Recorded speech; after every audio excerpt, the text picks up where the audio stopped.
Brothers are requested to come close. Jazakallah. Bismillahir Rahmanir Rahim. Alhamdulillah. Alhamdulillahi wa kafa wa salamun ala ibadihi alladhina istafa amma ba'd. Respected brothers and sisters listening at home, Assalamu alaikum wa rahmatullahi wa barakatuh. The month of Ramadan is fast slipping away. And even at this late stage, it's very important that we appreciate the maqam, the rank, and the status of this blessed month. Rasulullah sallallahu alayhi wasallam, he stated once that وَالَّذِي نَفْسِي بِيَدِهِ. He took an oath and he said that لَخَلُوفُ فَمِ الصَّائِمِ أَطْيَبُ عِنْدَ اللَّهِ مِنْ رِيحِ الْمِسْكِ أو كما قال عليه الصلاة والسلام. When a person is fasting during the day, what happens as his stomach becomes empty? A smell, an odor, it emanates from his stomach. This is a natural process. And sometimes that smell, when it comes out from your mouth, it's not very pleasant, in the sense that a person who's standing next to you, near you, maybe in salah, etc., they might not feel very comfortable about it, and they feel to themselves that when will salah finish so I can move away from this person. However, Rasulullah sallallahu alaihi wasallam, he says that this odor and this smell which emanates from the mouth of the fasting person, it is more dearer to Allah. It is more dearer to Allah than the fragrance of musk. Subhanallah. This is how much value Allah subhanahu wa ta'ala has for the fasting person and for the blessed month of Ramadan. This is how much value we have in the eyes of Allah subhanahu wa ta'ala. That other people might shun you. Other people might think, oh, bad smell, but not in the eyes of Allah subhanahu wa ta'ala. That's why, in the Shafi'i school of thought, generally I'm assuming everybody here is Hanafi, anybody Shafi'i here? We got one person. What is the ruling in the Shafi'i school of thought regarding miswak in the month of Ramadan? Tell me. He has no idea. Okay? According to the Shawafi', you should not do miswak after around zawal, i.e. dhuhr time has begun. You should stop doing miswak, according to the Shawafi'. And the reason given is that odor which emanates from this person, when it has this much value in the eyes of Allah subhanahu wa ta'ala, you should not do miswak and remove it, basically. This is a ruling in the Shafi'i school of thought, basically. Moving on, just to appreciate the rank and the status of this month, Rasulullah sallallahu alayhi wasallam, he also stated that innal jannata tuzakhraf li Ramadan min ra'sil hawl ila hawlin qabil. That Jannah is adorned from the beginning of the year, not just for the month of Ramadan. Jannah is adorned for Ramadan from the beginning of the year to the end of the year, to the following year, meaning throughout the year. Jannah is basically decorated, adorned for this month. This is how much value Allah subhanahu wa ta'ala has for the blessed month of Ramadan. May Allah give us the ability to make the most of what is now just a few days. We've just got a few days left. And you should always think like this. This could be my last Ramadan. Who knows if I am going to be here next Ramadan, you're going to be here. So many people who are with us. Last Ramadan, some of them just literally passed away weeks and 2-3 months before this blessed month. May Allah have mercy upon them all. So that's how we should act. Like when you perform salah, you should act in a manner, this could be my last salah. So it becomes the best. This Ramadan could be my last Ramadan. Today's fast could be the last fast. When you've got this type of reflection inside you, you're going to keep yourself on the straight and narrow. You're going to make every second valuable. You're going to have value of time. You're going to have extremely good time management. And that's what's needed. That is what is needed in the month of Ramadan. You know, something else is that in the month of Ramadan, mashallah, we frequent the masjid. We frequent the masjid. We come to the masjid regularly. Even those who normally don't frequent the masjid in the month, outside the month of Ramadan, alhamdulillah, they also come to the masjid in this blessed month of Ramadan.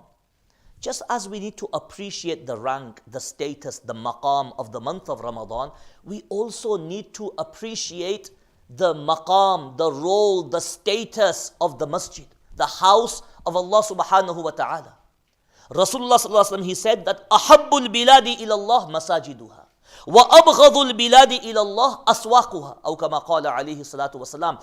The best places on earth in the eyes of Allah subhanahu wa ta'ala, it's the masajid. And it's obvious why. In the masajid, the ibadah of Allah subhanahu wa ta'ala takes place. The dhikr of Allah subhanahu wa ta'ala takes place. Recitation of the Quran takes place. Masjid is a place of ita'ah, obedience. If you look at the nature of aswaq, and the worst places in the eyes of Allah are the aswaq, the marketplaces. The marketplaces, you know, nowadays you'd have to maybe translate the shopping malls, the shopping centers, Trafford Center, these type of places. Why are the markets the most despised of places in the eyes of Allah subhanahu wa ta'ala? We don't normally get these type of markets here where there's hustle and bustle. But you go back home to India, Pakistan, these countries, and you go to the marketplace after Asar, there is a hustle and bustle. In the afternoon, in the evening, even in the morning as well. Somebody's shouting 5 for a pound, somebody's bargaining, somebody's, everybody is trying their best to gain some sort of profit. The one who is selling, he wants to sell at the highest profit. The one who is buying wants to get the best bargain. In this process, what happens in the marketplace, sometimes you're not mindful of your language. Sometimes the trader, the one who is selling, he lies. Why? To sell his product. His product is not as he is describing. So lies can take place, obscene language can take place, vulgar language can take place, and something else. Sometimes you're so engrossed in buying and selling that namaz time comes, salah time comes and goes, you don't even realize. And your asar is done inside the marketplace, or you miss one salah. And al-iyadhu billah, it becomes qada as well. That's why the marketplaces, which are devoid of the remembrance of Allah subhanahu wa ta'ala, they are the worst of places. A person there, he wants to make the most profit. The buyer wants to get a bargain. The last thing on his mind is the dhikr of Allah subhanahu wa ta'ala, the remembrance of Allah subhanahu wa ta'ala. That's why the aswaq, these marketplaces, malls, shopping centers, which are devoid of the remembrance of Allah subhanahu wa ta'ala, and where potential sin takes place as well. Your gaze, etc. I've just mentioned one or two to you, lies, vulgar language, etc. But also the gaze, it can fall upon wrong things, and again it affects your iman. So the best place is the masjid. When the masjid is the best place, in another hadith, masajid have been described as Riyadul Jannah. Riyadh is a plural, singular, rawda. Masajid have been described as the gardens of Jannah.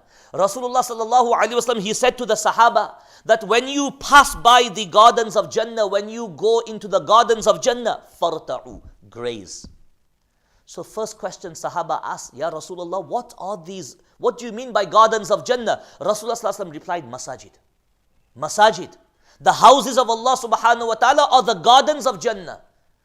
And then they asked, what do you mean by grazing? Rasulullah sallallahu alaihi wasallam replied that Subhanallah, walhamdulillah, wa la ilaha illallah, wallahu akbar. Meaning do dhikr. That's the spiritual nourishment of a believer. Dhikr of Allah subhanahu wa ta'ala, it is a spiritual nourishment of a believer. Just like an animal, it grazes on a field. An animal, it grazes on the field. It eats and consumes grass. And it fills up its belly. In the same way, when we come to Riyadul Jannah, when we come to Masjide-E-SALIHEEN, we should be engaged in the dhikr of Allah subhanahu wa ta'ala and gaining spiritual nourishment. So first, when we come to the masjid, we need to have this reflection. I'm coming to the best of places. This is the best of places in the court of Allah subhanahu wa ta'ala. This is Riyadul Jannah. This is the gardens, a garden of Jannah. And I need to graze. I need to make the most of my time here. May Allah subhanahu wa ta'ala give us the ability to make the most of our time in the masjid. You know, the masjid is such a blessed place. I'll give you one more example. You know, when a person finishes their salah, you've performed your, for example, Fajr, Dhuhr, Asar behind the Imam, and you're simply sitting in your place or inside the masjid, fi musalla, and you're not engaged in any particular ibadah. You're just sitting there quietly, okay, not talking, not disturbing anyone. Rasulullah sallallahu alaihi wasallam says that فَإِذَا صَلَّى لَمْ تَزَلِ الْمَلَائِكَةُ تُصَلِّ مَا دَامَ فِي مُصَلَّاهُ اللَّهُمَّ صَلِّ عَلَيْهِ وَارْحَمْهُ اللَّهُمَّ اغْفِرْ لَهُ وَتُبْ عَلَيْهِ.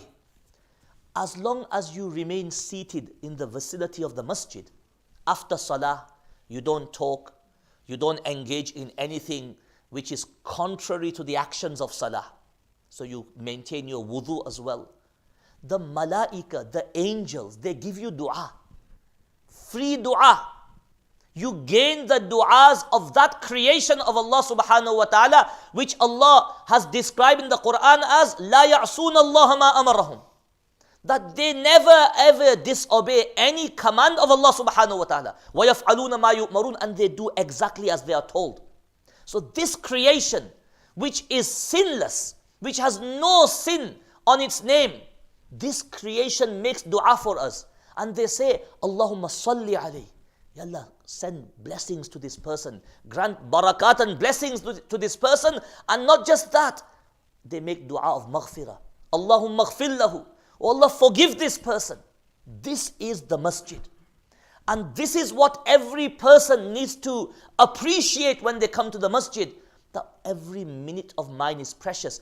Even my silence after the fard salah is going to earn me the dua of the angels.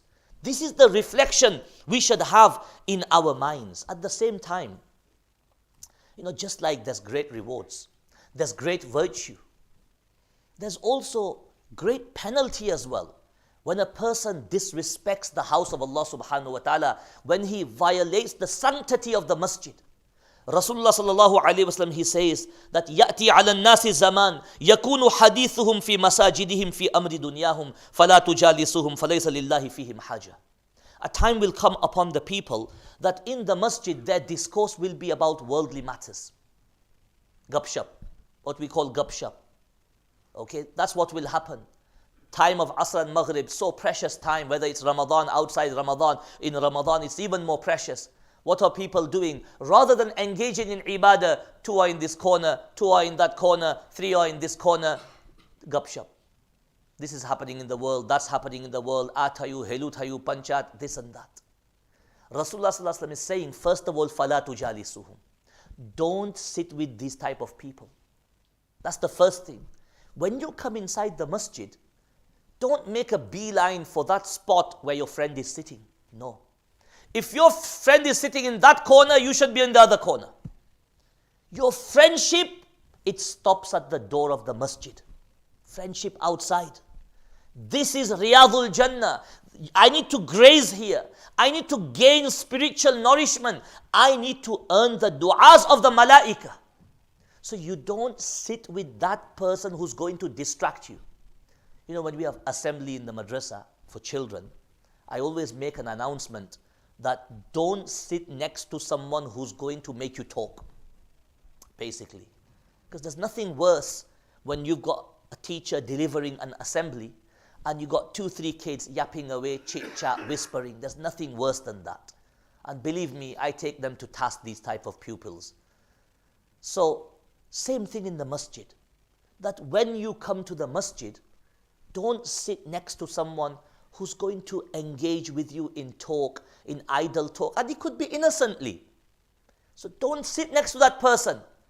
Sit in the opposite direction. Sit far away. sit where you can basically perform your sunnats, your nafal, you can read the Quran, do dhikr without being disturbed. Rasulullah then says, فَلَيْسَ لِلَّهِ فِيهِمْ حَاجَةً. These type of people who are engaged in worldly talk inside the masjid, Allah has no need for them. There is no haja. Allah has no need for these type of people, i.e. for their ibadah. Allah has no need for these type of people. Just imagine, this is a very strong statement, that if you are engaged in worldly pursuit, worldly talk, idle talk, chit-chat, gup-shup, etc., Allah has no need for you. And it's very important that we take heed. One is a person innocently, he might engage in something, and one is a person consciously, he is engaged in chit-chat, idle talk, etc. And you know deep down, I should not be doing this. This is what we call jur'ah. That this is basically confronting Allah subhanahu wa ta'ala. It's a very serious matter. It's a very serious matter. Another thing is, so one etiquette of the masjid is no idle talk, no dunyawi talk, no worldly talk. Rasulullah sallallahu alaihi wasallam in another hadith he stated that man akala thumma wal basal fala yaqrubanna masjidana fa innal malaikata tata'adha mimma yata'adha minhu banu adam aw kama qala alayhi salatu wassalam. In those days there was a habit of people eating raw onions, garlic, etc. There was a habit. I don't know if that's still the habit nowadays. Do people still eat raw onions and garlic? Maybe onions, maybe the red ones with vinegar, maybe on dal chawal day. It does taste good with that. Sorry if I'm making you feel hungry. But they used to eat raw garlic, raw onion, and then obviously these, they have a strong smell. So these people would come to the masjid and their mouth would be smelling of onion, garlic, a strong smell emanating from them. Basically, Rasulullah sallallahu alaihi wasallam said that the malaika, they gain discomfort from this. Just like us humans, we gain discomfort from this, the malaika gain discomfort as well. Rasulullah sallallahu alaihi wasallam said, don't come to the masjid. Meaning, if you are going to come, clean your mouth out. Nowadays, the garlic onion issue, we've long left it behind. We've moved on to smoking, vaping, etc. Does vaping give an odor as well? Yes? No? Does it? Again, those of you who vape will know, okay? But my point is, if you have a bad habit of smoking, smoking is a bad habit. It's something that harms you. Some ulama have even said that it is haram, it's forbidden because it harms the health. Anything which harms the health and you do it consciously and voluntarily, basically it's normally not permissible. So if you have a habit of smoking, etc., before you come to the masjid, brush your teeth. Because you're coming to a place which is the garden of Jannah. It is the house of Allah, the most beloved place to Allah subhanahu wa ta'ala. This is the place where angels frequent. And that is why Rasulullah sallallahu alaihi wasallam said that don't come to the masjid if you've consumed raw onion and garlic, because the same way you feel discomfort, the angels, they also feel discomfort. And just on the topic of this, when we come to the masjid, we should also come dressed appropriately. When a person has to go for a job interview, 5 days before, he will have temperature. 5 days before. Job interview ma jawanu se. His mom, his dad, dado, nani, everyone will be on his case. Au suit perje, avitai, fananu, dimakru, tem. Do you understand? There will be preparations going on 5 days, 6 days, 7 days prior. Basically, because this is the, his basically interview, and you're either I'm going to get that job, that lucrative job, or I'm not going to get it. So you're preparing. You make sure you're dressed properly. Which lallu challu is going to go to an interview in a t-shirt? Tell me. Ko jayega? वो interview वाला ही आपको तमाचा मारेगा, कहेगा चलो यहाँ से निकलो. Basically, when a person has to attend court, you're in the dock, not as a witness, you're in the dock. A person has to attend court, and you are potentially going to be found guilty as well. and there's going to be a sentence on your head. Have you seen these gundas? How do they go to court? Hey, buddy, suited, booted. They look like the chief executive of some major, corporate company. You'd never think this guy's a gangster. Why? Because they want to present themselves properly. When we come to the house of Allah subhanahu wa ta'ala, we should also present ourselves properly. You should not come in a t-shirt. Simple. Some people say, Maulana, but namaz is done. Allah bhai. One is fatwa. One is mas'ala.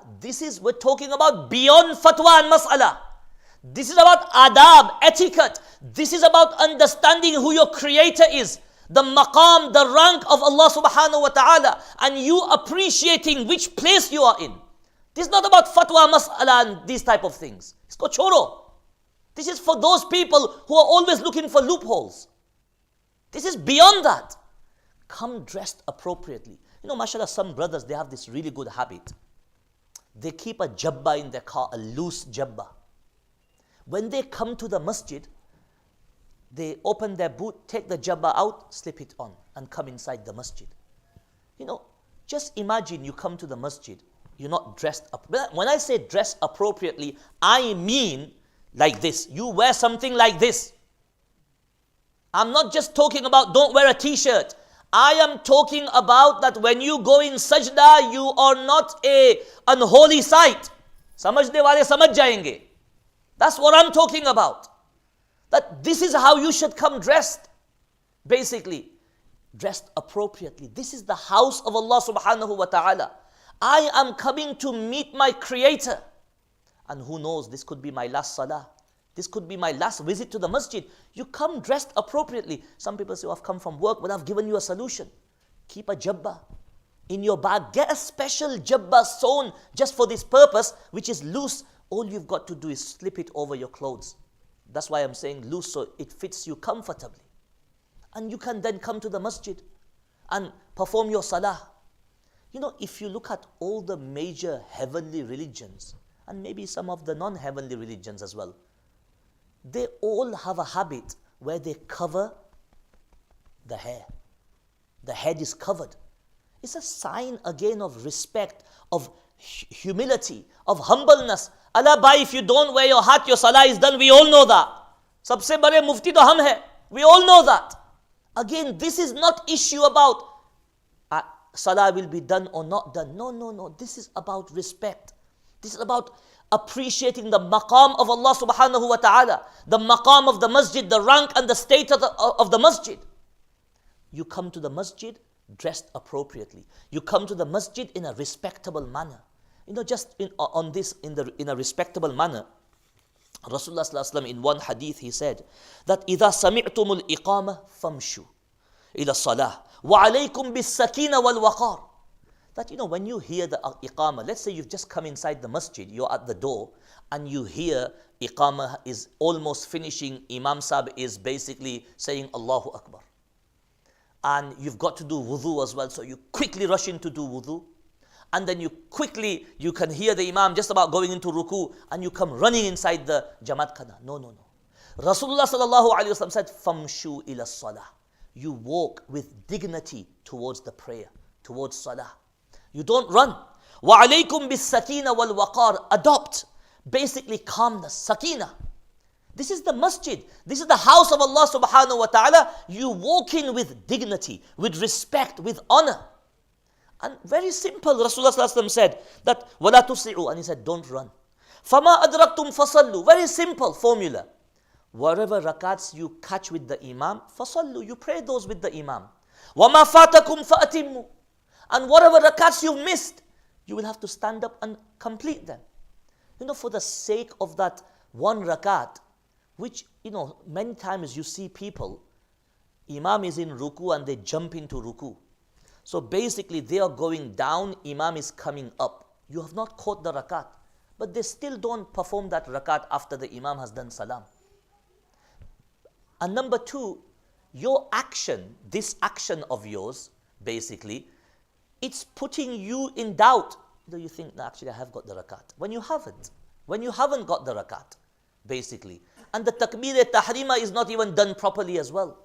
So like I said, when we come inside the masjid, we come with an awe of the masjid, honor, respect, etc. This is so important. Many masjids you see, everybody does this. You run to the second, third saf because you feel I'm going to miss the rakat. Totally contradictory to the sunnah. Totally opposite of what Rasulullah sallallahu alaihi wasallam taught us. And just to conclude, I said earlier that masjid is not a place of idle talk, worldly talk, etc. Rasulullah sallallahu alaihi wasallam, he said that man sami'a rajulan yanshudu dallatan fil masjid falyaqul la raddaha Allahu alayk fa innal masajid lam tubna li hadha. Sometimes, especially in those days, if somebody had lost something of value, and maybe they could be a traveler, they're not going to be in that masjid for the next salah, they've lost something and they know it's going to be here somewhere, maybe just outside the masjid in the vicinity, immediate vicinity.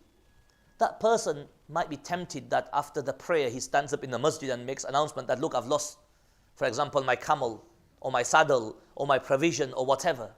Nowadays it would be, I've lost my phone. The most precious item to every person, is their phone. If you lose your phone, the good thing is, wallahi, you're not going to be without it for long. Within 2-3 minutes, you'll realize you've lost it. Yeah, this is tried and tested. Within 2-3 minutes, you'll know, chair, and you'll be like a headless chicken. And you'll be retracing your steps, basically. I'll just give you a little example. Once in our masjid, somebody forgot their mobile phone. It was a big iPhone. And basically, one of the elders said to me, don't worry, whoever's phone it is, they will be here in 2-3 minutes. And he was right. The person who'd gone outside, he'd come back again looking for his phone. So if the phone does get lost, you don't have to worry. You won't be basically without it for more than 3, 4, 5 minutes, basically. Because we're like a fish out of the water. When you don't have our phone with us, we're like a machli out of the water, a fish out of the water, basically. But coming to this hadith, Rasulullah sallallahu alaihi wasallam said, so this person, he's a traveler, he's tempted now after salah to make announcement that, look, I've lost my XYZ item. Rasulullah sallallahu alaihi wasallam said that if you hear a person doing an announcement in the masjid about some worldly issue like this, I've lost XYZ item, say this to them, La raddaha Allahu alayk, meaning give them bad dua. Give them bad dua, that may Allah not return this item to you. La raddaha Allahu alayk. It's very severe. Who likes to hear bad dua? Nobody. So this is Rasulullah sallallahu alaihi wasallam, rahmatul lil alameen, instructing us that if you hear someone making these type of announcements inside the masjid, you give them this dua. And just another example. وَإِذَا رَأَيْتُم مَّن يَبِيعُ أَوْ يَبْتَاعُ فِي الْمَسْجِدِ فَقُولُوا لَا أَرْبَحَ اللَّهُ تِجَارَتَكَ. We come to the masjid, we might meet our friend or meet our colleague, and there's 20 minutes left, let's sit in the corner and just discuss what's happened in our business today. Or you engage in some buying, selling. And nowadays, you don't even need to engage physically with someone. All your business is now done at the touch of your phone.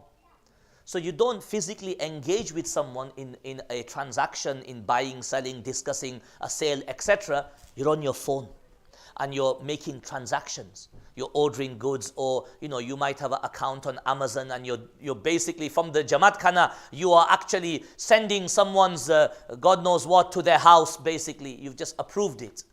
Rasulullah sallallahu alaihi wasallam says that if you see someone buying or selling inside the masjid, again you give them bad dua.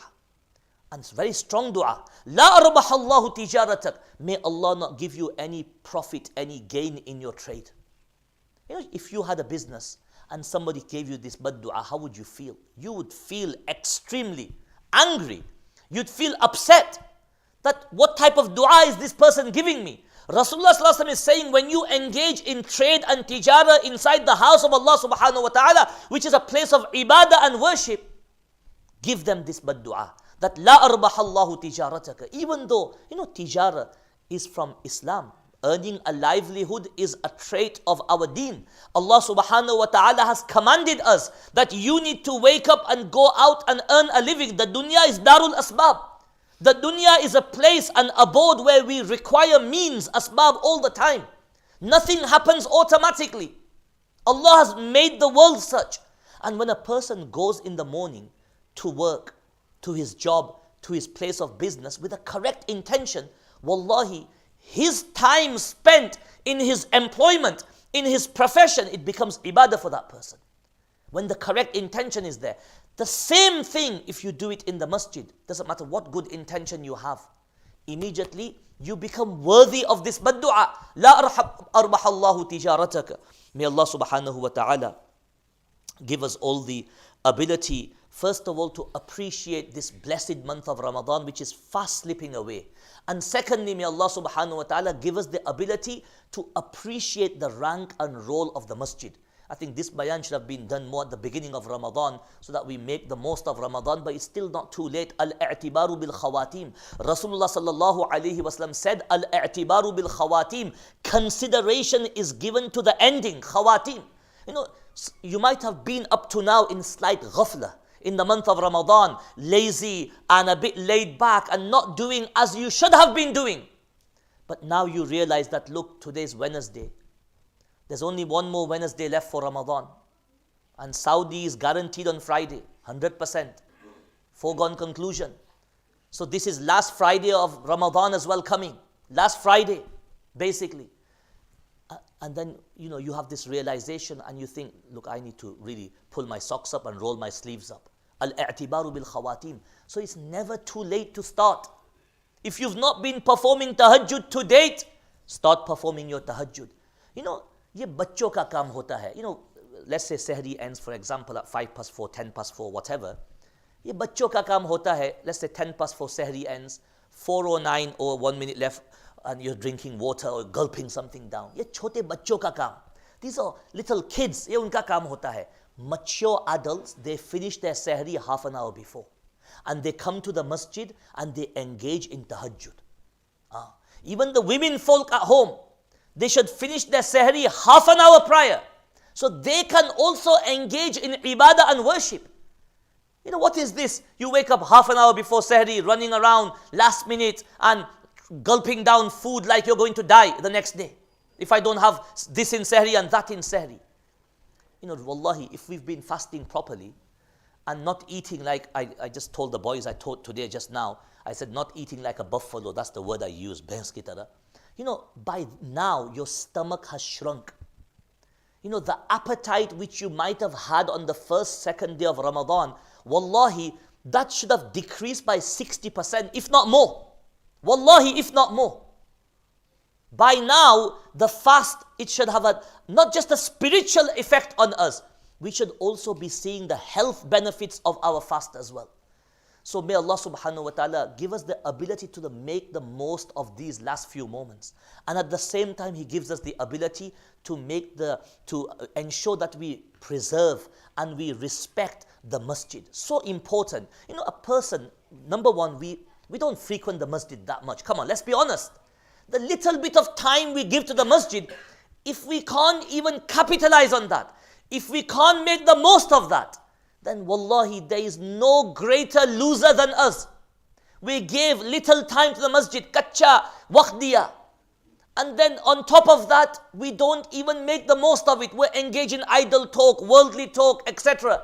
We don't earn the du'as of the malaika. There is wallahi no person more unfortunate than us. May Allah subhanahu wa ta'ala give us the ability to act upon what has been said.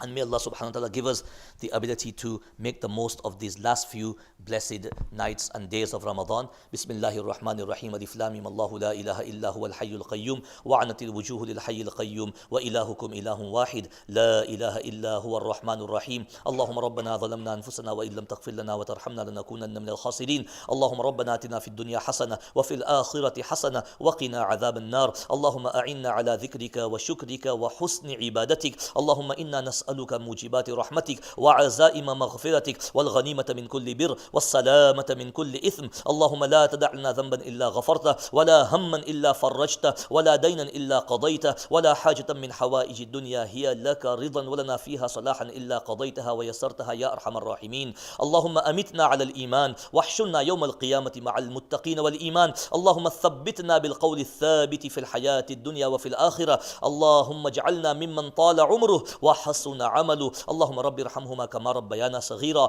اللهم رب ارحمهما كما ربيانا صغيرا اللهم رب ارحمهما كما ربيانا صغيرا اللهم اغفر لهما اللهم عافهما واعف عنهما اللهم حسبهما حسابا يسيرا یا ارحم الراحمین یا ارحم الراحمین ہمارے گناہوں کو معاف فرما یا اللہ ہمارے خطاؤں کو معاف فرما یا ارحم الراحمین صغیرہ کبیرہ چھوٹے بڑے ہر قسم کے گناہ کو معاف فرما یا ارحم الراحمین ہر قسم کے گناہ کو معاف فرما یا ارحم الراحمین اس ماہ مبارک میں یا ارحم الراحمین تیری رحمت بہانا ڈھونڈتی ہے یا ارحم الراحمین یا ارحم الراحمین ہمیں اس رحمت کا مستحق بنا یا ارحم الراحمین ہمیں اس رحمت کا مستحق بنا یا ارحم الراحمین یہ اخیری عشرہ جس میں ہم چل رہے ہیں یا ارحم الراحمین یہ عتق من النار کا عشرہ ہے یا ارحم الراحمین یا ارحم الراحمین جہنم سے ہمیں خلاصی نصیب فرما یا ارحم الراحمین جہنم سے ہمیں خلاصی نصیب فرما یا ارحم الراحمین جہنم سے ہمیں خلاصی نصیب فرما یا ارحم الراحمین ہمارے عزیز و اقارب جو دنیا سے چلے گئے ہیں یا ارحم الراحمین ان کی مغفرت فرما ان کی مغفرت فرما یا ارحم الراحمین ان کی مغفرت فرما ان کے درجات کو بلند فرما یا ارحم الراحمین ان کی جو کمی کوتاہیاں ہیں ان سے درگزر فرما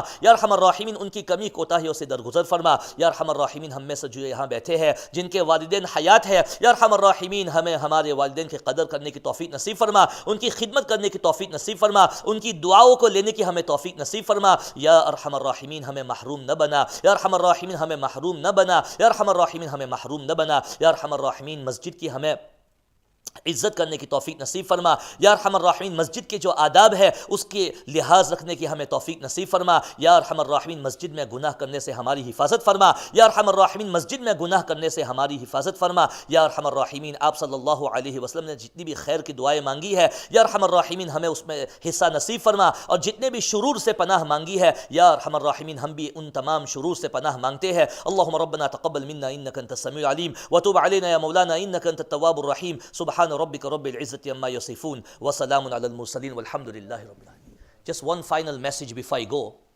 I'm sure you all have the water bottles inside the masjid, don't you? At iftari. So what happens to the water bottles after iftari? You take them home. Yes. You should take them home and recycle them. Yes, very important. Don't leave them inside the masjid. Don't put them inside the masjid dustbin. You know, al-a'malu bin niyat. If you take that water bottle home with the intention that I'm helping the masjid, I'm helping to conserve the resources of the masjid, I'm helping the volunteers in the masjid by reducing their time over these mundane things, they don't have to pay attention to clearing up after you. Wallahi, you taking that bottle home, it is a hasana. It's a reward. وَالْحَسَنَ بِعَشْرِ أَمْثَالِهَا. One hasana is equal to 10 rewards. And in the month of Ramadan, rewards are multiplied. Wallahi, it's all down to your intention. Every person here will be using at least 2-3 bottles, if not more, some of us. One in Maghrib and one probably in Taraweeh. Take that bottle home and stick it in the recycling bin. I don't have time now to start another bayan, but you know, recycling, reusing, reducing, caring for the environment, wallahi, is part of our deen. I can tell you scores of ahadith which tells us that we should look after the environment. Nobody should have to come and tell us ke bhai isko recycle karo. No. Nobody should have to come to tell us. This is part and parcel of our deen. Jazakallah. Assalamu alaikum.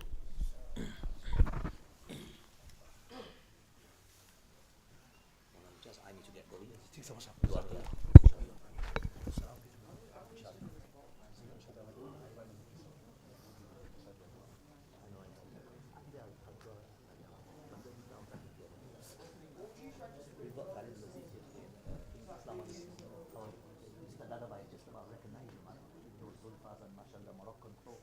How are you?